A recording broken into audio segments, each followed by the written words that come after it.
La niebla húmeda y helada era un sudario constante en las tierras altas y aisladas de los llanos venezolanos. Allí, donde el horizonte se perdía en un mar verde y melancólico, vivía Juan.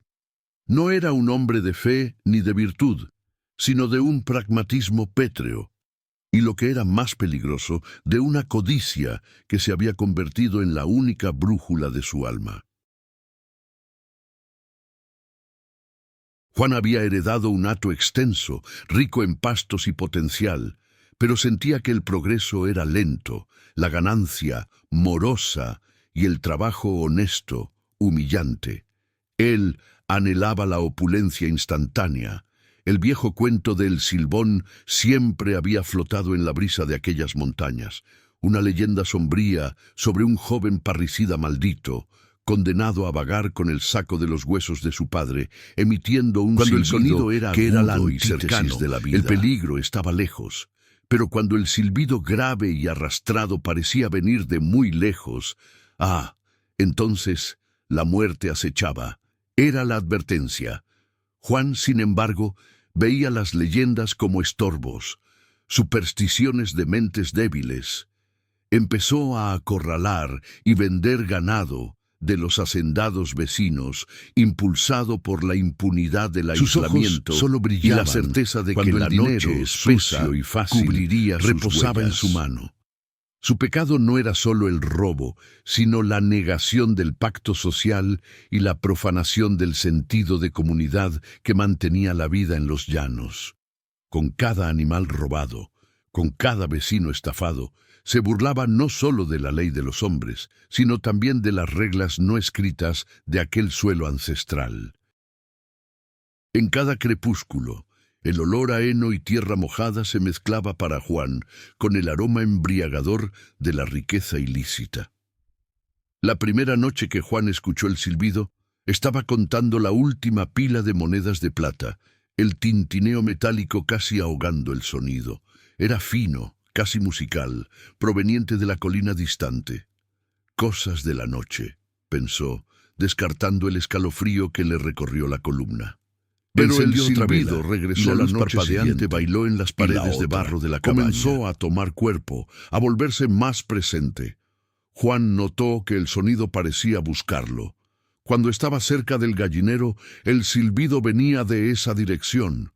Si estaba dentro de la casa, parecía rondar las ventanas, y lo más terrible, el patrón comenzó a invertirse. El sonido distante, que presagiaba la muerte, comenzó a ser la norma. El silbido, ahora grave, seco y pesado, como madera podrida, era un lamento extendido que parecía vibrar no en el aire, sino dentro de los huesos de Juan.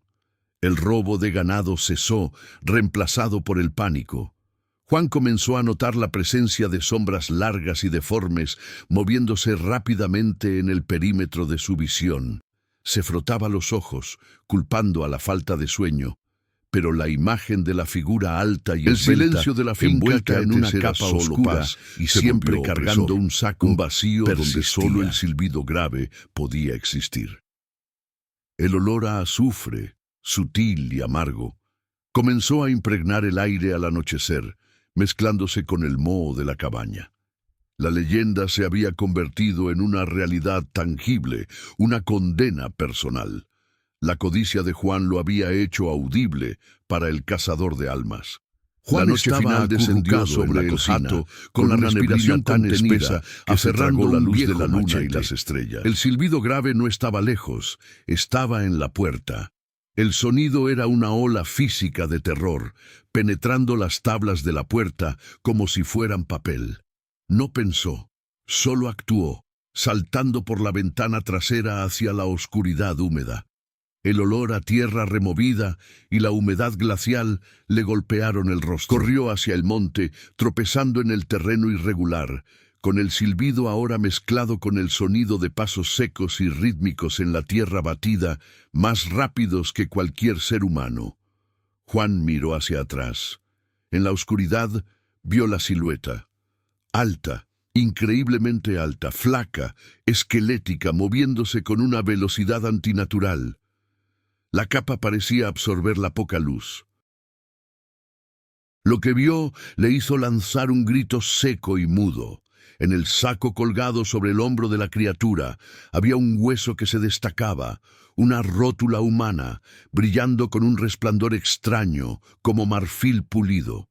Él no estaba huyendo. Él estaba siendo conducido. El silbón lo acorraló en el viejo corral, donde Juan solía esconder el ganado robado. La figura se detuvo y el silbido cesó, reemplazado por un silencio rostro de la criatura envuelto en ensordecedor. sombras era solo un vacío oscuro. Pero Juan sintió la mirada, fría, hambrienta y eternamente resentida. En un parpadeo, el silbón estaba sobre él. Juan intentó levantar el machete, pero la fuerza de la criatura no era humana. Un dolor insoportable estalló cuando la figura flaca lo doblegó.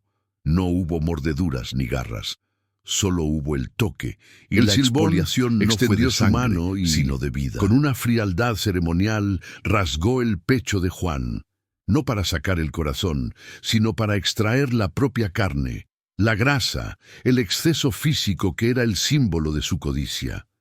El castigo era la negación de la abundancia que tanto había deseado.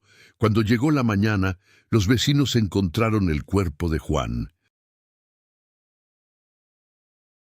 No había sangre, pero lo que quedaba era una cáscara humana horriblemente vaciada, delgada hasta la inanición, como si años de hambre se hubieran acumulado en una sola noche. Los huesos estaban intactos, limpios y blancos, pero todo el tejido adiposo, toda la carne que simbolizaba el exceso y el pecado de la gula, avaricia, había desaparecido.